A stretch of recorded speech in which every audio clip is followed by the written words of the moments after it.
នេះជាម៉ាស៊ីនបោក Samsung 8 គីឡូទូនេះគឺទូរបស់ភ្ញៀវ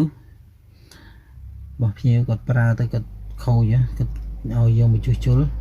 គឺទូនេះគឺយើងបើក power មកចេញធម្មតាទេណាបើក power មកសេរីកម្មវិធីអីក៏បានធម្មតាទាំងអស់ណា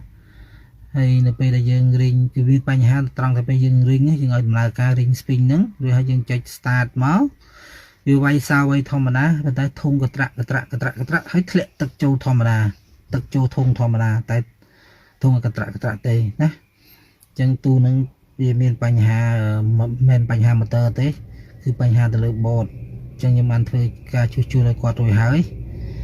អញ្ចឹងបើសិនពុកម៉ែបងប្អូនដែលមានម៉ាស៊ីនបោកប្រភេទដូចក្នុងវីដេអូហ្នឹងណាដែលមានបញ្ហាអាចតំណែងតាមលេខទូរស័ព្ទលេខ Telegram ហ្នឹងមកហើយជាងដែល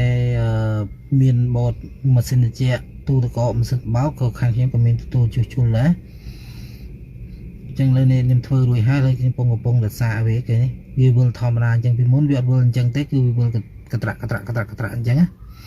វាដំណើរការទៅមុខទេឥឡូវខ្ញុំកំពុងតេស្តវាមើលធ្វើជួសជុលរួចហើយអញ្ចឹងវីដេអូហ្នឹងមានតែប៉ុណ្្នឹងទេអរគុណច្រើន